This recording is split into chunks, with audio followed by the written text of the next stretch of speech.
Good morning. Welcome to the Shine Team Real Estate Blog. I'm Rodney Shine. Today I have the pleasure of being joined by a good friend of mine, Royse Cockrell with Quality Real Estate Inspection Service. And Royce is here today. It's that time of year where people start to worry about leaves in their gutters and checking on their roof. Royce is going to explain to us a couple of safety tips and some things to look for when you decide to check your roof or check your gutters.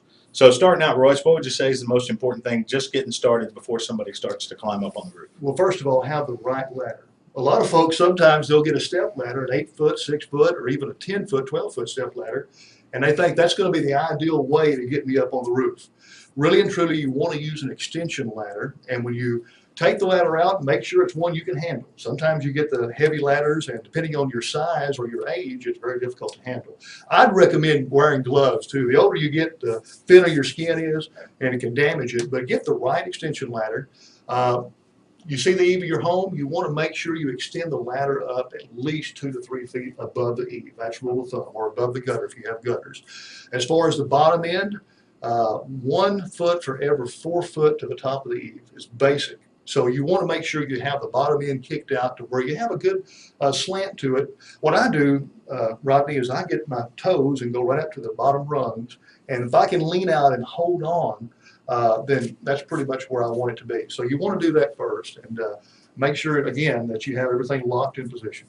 Great. And once I get up on the roof or get the ladder in place and I climb up the roof, what am I going to be looking for when I get there? Well, wonderful. You made it safely to the roof. That's a good thing.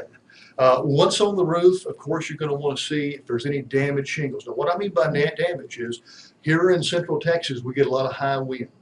And sometimes, depending on the pitch of your roof, that wind can get up under the shingles if you have some raised edges or what have you, and pull those shingles back. So you want to see if you have any damaged shingles like that. You may have some completely torn off where all you see is the felt or the underlayment. Definitely want to do something about that. Nail pops also. Sometimes you'll see raised shingles and you'll look under them and there is a roofing nail backing out. So you want to take care of that. Any blistering is important to look for. Granular erosion. Most folks don't know what hail damage looks like. I understand that. But if you do have a lot of granular erosion, granules weight down the shingles and protect it from ultraviolet rays. So you want to make sure your shingles are in good condition like that. Check the gutters. If you have gutters, a lot of times the granules will accumulate in the gutters. So if you have a lot of that, then you know you've probably got some problems there. Well, there's a couple of quick tips to help you as you start thinking about maybe taking on a home check of your own. Thank you for joining us on our video blog. Thank you, Royce, for being here today. Well, thank you. See you in the next episode.